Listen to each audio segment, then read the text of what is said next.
안녕하십니까. 저도 어제 6학년 남학생들 이렇게 모임에 참석을 했었는데요. 특별하게 아이들이 하나님 말씀을 듣는 그런 시간은 없었는데 참 아이들의 잘 흡수가 되고 좀 마음이 이렇게 좀 포근해지는 그런 시간이었던 것 같습니다. 어떤 사람에게 이제 미션을 주었어요. 저 사람을 비옷을 입히고 우산을 씌워봐라. 그 대신 강압적이 아니라 너무 자연스럽게. 그래서 이제 그 사람에게 비바람에 대해서도 설명하고 여러 가지 것들을 전달해 주었습니다. 비옷을 입었을까요?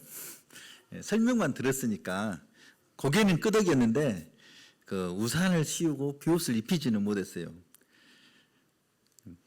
그런데 어떤 사람은 그 사람에게 비옷을 입히기 위해서 아무 말도 하지 않고 밖에 데리고 나갔습니다. 그날 비바람이 불고 있었거든요. 그래서 자연스럽게 우산을 쓰고 비옷을 입혔다는 그런 제가 지어낸 얘기가 있습니다.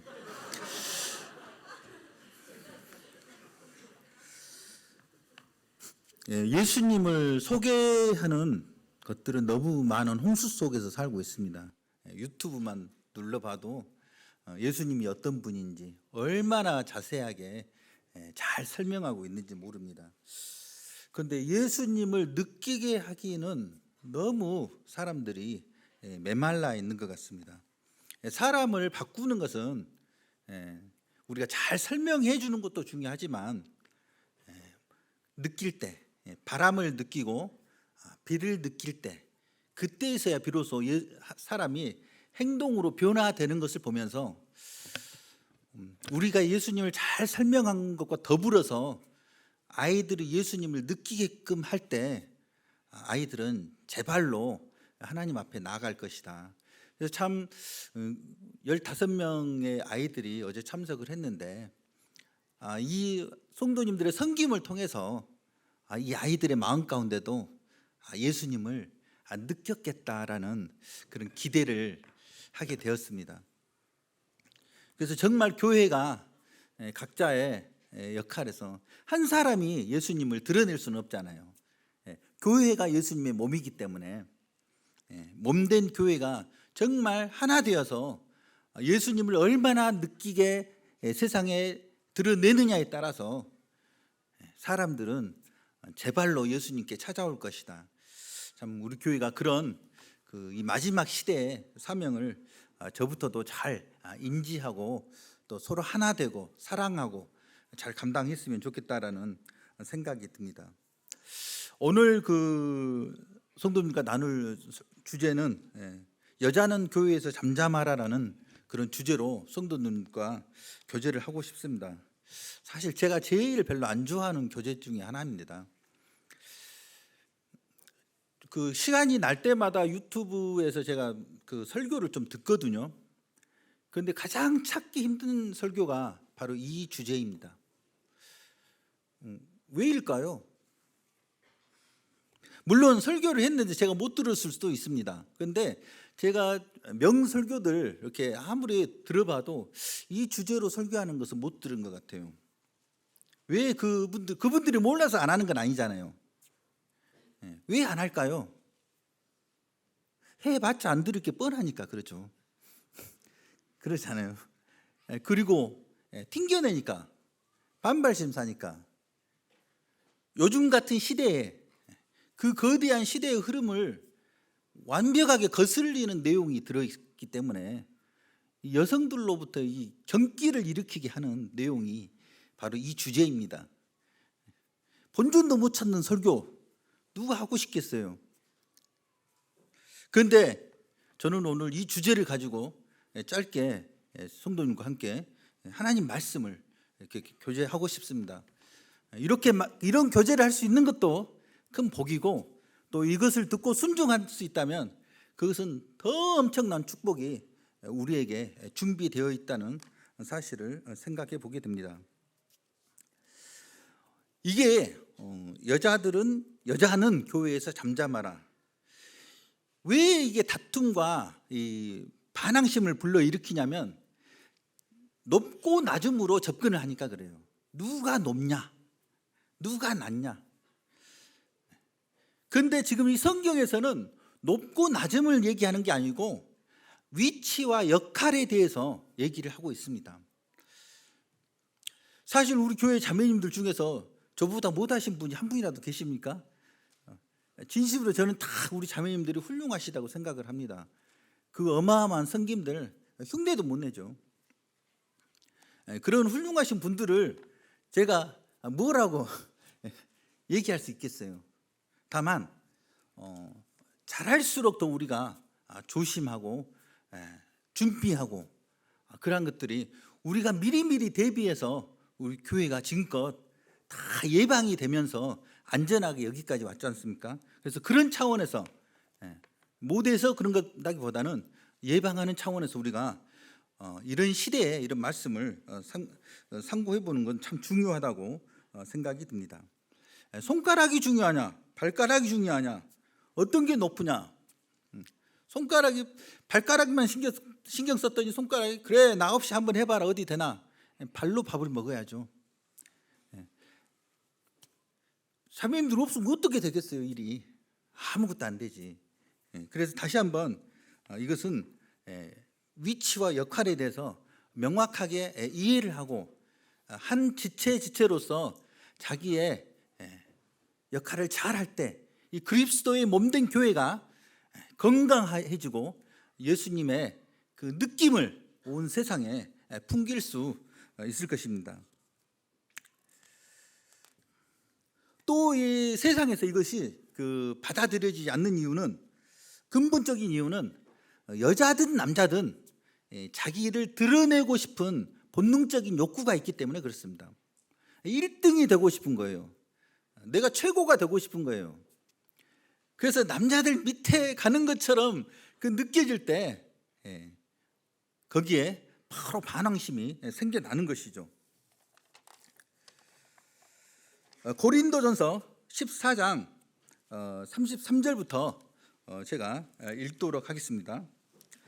고린도전서 14장 33절부터 38절까지입니다. 하나님은 무질서의 하나님이 아니시오 오직 화평의 하나님이시니라. 모든 성도가 교회에서 함과 같이 여자는 교회에서 잠잠하라. 그들에게는 말하는 것을 허락함이 없나니 율법에 이른 것 같이 오직 복종할 것이요. 만일 무엇을 배우려거든 집에서 자기 남편에게 물을지니 여자가 교회에서 말하는 것은 부끄러운 것이라. 하나님의 말씀이 너희로부터 난 것이냐 또는 너희에게만 임한 것이냐. 만일 누구든지 자기를 선지자나 혹은 신령한 자로 생각하거든 내가 너희에게 편지하는 이 글이 주의 명령인 줄 알라. 만일 누구든지 알지 못하면 그는 알지 못한 자니라. 33절에 하나님은 무질서의 하나님이 아니시오 오직 화평의 하나님이시니라. 하나님은 한 분이 아니잖아요. 세 분이시잖아요. 세 분이시긴데 질서가 있습니다. 그리고 세 분이서 사랑하고 화평하십니다. 하나님께 질서가 있고 화평이 있기 때문에 주님의 몸된 교회도 역시 하나님을 닮아서 질서가 있고 화평이 있어야 된다는 뜻입니다. 그래서 그 질서와 화평을 유지하는데 아주 핵심적인 그런 역할을 할 수 있는 자매님들의 위치와 역할에 대해서 첫 번째로 너무나 중요하기 때문에 하나님은 말씀하고 있는 것입니다. 부족해서가 아니고 너무 그 위치와 역할이 막중하기 때문에 성경은 다루고 있다는 것을 우리가 기억해야 됩니다. 질서와 화평을 위한 첫 번째로 잠잠할 것을 말씀하십니다. 우리가 교회에서 뭔가를 배우는 데는 여러 가지 방법을 성경에서는 제시하고 있습니다. 앞선 성도님들부터 배울 수 있고, 또 장로님들도 배울 수 있고, 또 경험과 연륜이 풍부한 성도님들로부터도 역시 배울 수 있습니다. 그런데 혹시 남편으로부터 배우려고 마음먹으신 자매님 계십니까? 왜냐하면 배울 방법이 많으니까 굳이 필요성을 못 느낄 수도 있어요. 내가 뻔히 다 알고, 우리 남편 가끔은 모질해 보여. 그런데 뭘 물어보겠어? 물어봐봤자 뻔한 답 들을 게 뻔하고, 물어볼 필요가 없다고 생각해서 안 물어볼 수도 있는데, 여기에서는 아주 명확하게 뭐라고 합니까? 무엇을 배우려거든 집에서 자기 남편에게 물을지니, 자기 남편에게 물으라고 그럽니다. 주님, 저희 남편 잘 아시잖아요. 구원 받은 지도 얼마 안 됐고 연약하고, 또 물어봐도 바보 같아서 답변도 못해요. 엉뚱한 얘기로 대답할 것이 뻔한데 그래도 남편에게 물어봐야 되나요? 그건 내 알 바 아니야. 시킨 대로 해. 명령이야. 마지막에 보면은 주의 명령인 줄 알라, 그렇게 말씀하시잖아요. 그런 뜻이 아니죠. 하나님께서 무언가를 시키실 때는 거기에 대해서 책임을 지시겠다는 의미가 들어있습니다. 뭐라고요? 사람은 시켜놓고 나몰라라 할 수도 있어요. 그냥 도망가 버려요, 일이 잘못되면. 그런데 하나님께서 무언가를 지시했을 때는 그 뒷감당을 다 하겠다는 의미가 들어있어요. 하나님 말씀하신 대로 정말 철석같이 믿고 남편하고 물어봤고 그대로 순종했더니 집은 풍비박산이 나고 자식들은 엉망이 되었어요. 그 다음부터는 성경을 안 읽어도 될 것입니다. 왜? 하나님이 약속을 어겼잖아요. 그러지 않습니까? 이 말씀을 보면은 하나님께서는 자매님들을 통해서 남편을 세우고 가정을 세우고 교회의 질서를 세우시기 위해서 작심하셨다는 뜻입니다. 뭐라고요? 작심, 마음을 단단히 먹으셨다는 뜻입니다. 진심으로 남편에게 물어볼 때는 우리가 세 가지 조건을 생각할 수가 있습니다. 첫 번째는 하나님이 살아계시다는 것을 믿어야 됩니다. 그리고 두 번째는 하나님께서 약속하신 말씀을 철석같이 믿고 그 이 약속이 이루어질 것이라는 믿음이 있어야 물어볼 수가 있습니다. 그리고 세 번째는 자기 자신을 부인해야 됩니다. 지적 능력이 내 남편이 뛰어나면 얼마나 뛰어나겠습니까? 아내분들이 학벌이 더 뛰어난 경우도 많아요. 제 아내가 저보다 학벌이 더 낮고 저보다 더 똑똑해요, 제 아내가. 도찐 개찐이겠지만 그래도 학벌은 좀 더 낮다는 겁니다. 조금 갭의 차이가 안 나지만, 예를 들어서 아내가 대통령이에요. 구원받은 대통령. 남편은 저기 청소부하고 있어요. 어떻게 해야 될까요? 하나님을 경외하는 여자라면 자기 남편한테 물어봐야 돼요.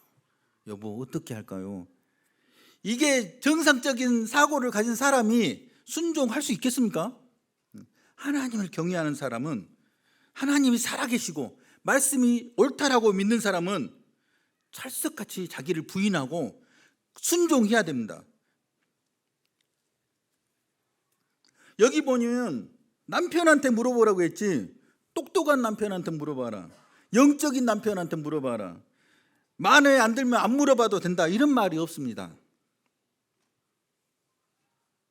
아내가 믿음으로 하나님의 약속의 말씀을 붙들고 남편에게 물어볼 때 하나님께서 그 뜻과 지혜를 남편을 통해서 전달할 것이다 라는 그런 의미가, 매우 놀라운 의미가 들어 있습니다. 육신적인 남편이 아내의 믿음으로 인해서 영적인 남편으로 얼마든지 바뀜으로 남편을 세우는데 아내는 결정적인 역할을 할 수가 있습니다. 그런 사람 그러지 않잖아요. 하나님을 믿기보다는 내가 나서서 무언가 하는 것을 정말 좋아합니다. 리브가는 자기 둘째가 큰 자가 되리라는 걸 알고 있었어요. 하나님의 뜻을 그렇게 들었어요, 직접. 그래서 어떻게 했습니까? 야, 하나님의 뜻은 우리 야곱이 택함을 받는 거야. 남편 속여버렸죠. 하나님의 뜻이 너때? 좀 속여도. 큰아들 속였어요. 그렇게 해서 뭐 야곱이 축복을 받았는지는 모르지만 나중에는 정말 죽도록 괴롭네, 이런 고백을 스스로 합니다. 우리가 잘 알고 있는 다윗은 어떻습니까? 하나님의 뜻을 알았어요.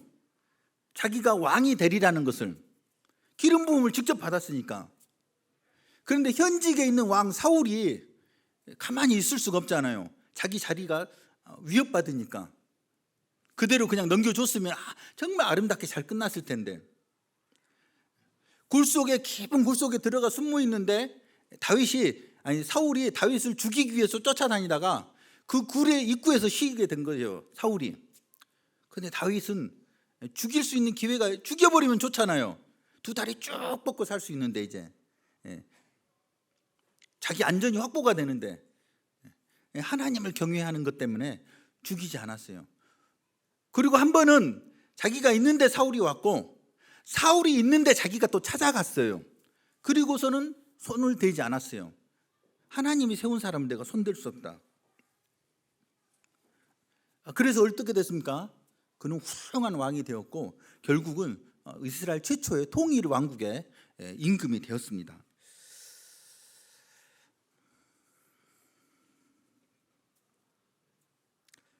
중요한 것은 참 이렇게 성경에 명확하게 기록이 되어 있는데도 이것을 시도하려는 노력조차도 잘 안 할 수 있다는 것입니다. 그래서 여자들도 중요하지만 하나님께서 중요하시는 것은 그 여자 중에서 아내에 대해서 말씀하시는데, 그 아내의 믿음으로 인해서 남편이 세워지고 가정이 세워지고 교회가 세워지고 이러한 막중한 역할을 담당하고 있다는 것을 우리는 알 수가 있습니다.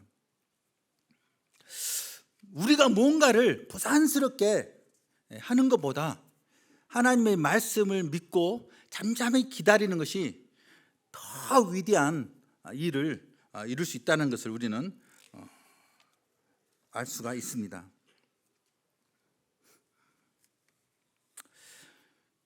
그런데 이러한 말씀을 좀 오해했을 때는 이런 부작용이 나타날 수 있습니다. 오해했을 때 잠잠하라고? 아무것도 안 하고 가만히 있어야겠네.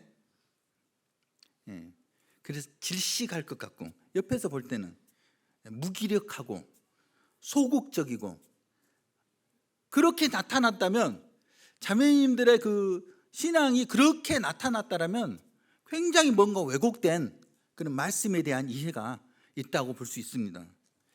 얼마나 우리 교회에서 자매님들이 조심해 주시고 더 나은 부분이 있어도 형제님들을 세우려고 그렇게 힘써 주시고, 그러면서도 더 역동적이고 더 활발하고 얼굴에 더 평안이 있는 것을 보면 참 감사가 됩니다. 그렇게 나타나든지 부작용으로 또 하나는 자기를 드러내는 본능적인 욕구로 반항심이 샘솟아서 으쌰으쌰 들고 일어날 수도 있습니다. 외국 같은 경우는 그렇게 해서 교회가 갈라진 경우도 있다고 하더라고요. 자매들이 들고 일어나서, 같은 사람끼리 위아래가 어디 있냐, 니도 다 똑같은 형제 자매고 똑같은 자녀인데.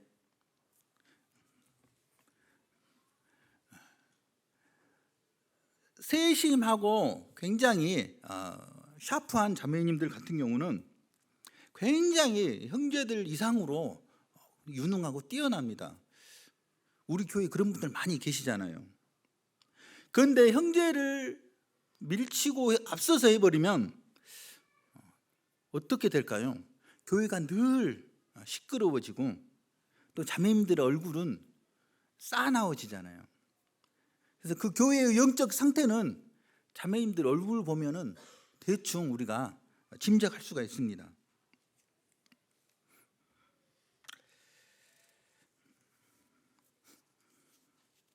평강공주의 헌신으로 바보 온달이 온달 장군이 되었습니다.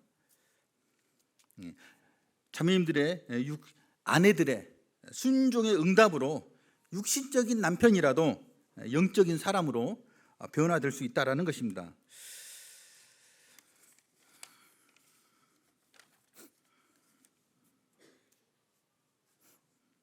그래서 가장 능력 있고 역동적인 하나님의 일을 하는 사람은 예수님의 발 앞에서 그분의 말씀을 듣는 사람입니다. 우리가 가장 큰 일이 청소년 어린이 사역보다 더 큰 일이 하나님을 경외하고 예배하는 것이 사실은 더 큰 일이라고 할 수 있습니다. 36절에 보시면 하나님의 말씀이 너희로부터 난 것이냐 또는 너희에게만 임한 것이냐. 현대어 성경에 보시면 여기에 다른 의견을 가진 사람이 있습니까? 이게 굉장히 논란의 대상이 그때도 2000년 전에도 됐나 봐요. 시끄러울 수 있다라는 것을 미리 암시해 주고 있습니다. 하나님의 뜻은 여러분 고린도 신도들만 받아서 전할 수 있는 독점물이신 줄 아십니까? 이때는 성경이 완벽하게 이렇게 정비되기 전이라서 누군가 계시를 받으면 앞에 나와서 교제를 할 수가 있었습니다. 그래서 이제 이런 얘기를 하는 것입니다. 그렇다면 여러분은 잘못 생각하고 있는 것입니다. 그때 당시에는 고린도라는 그 도시가 굉장히 그 헬라 철학이 왕성하고 세계적으로 세상적으로는 굉장히 그 부한 도시였고 깨어있는 도시, 세상적인 평가로는 그런 도시였습니다. 그래서 이런 세상의 논리적인 사고를 가지고 비판하고 판단하는 사람들이 충분히 많았다는 것을 우리는 알 수가 있습니다.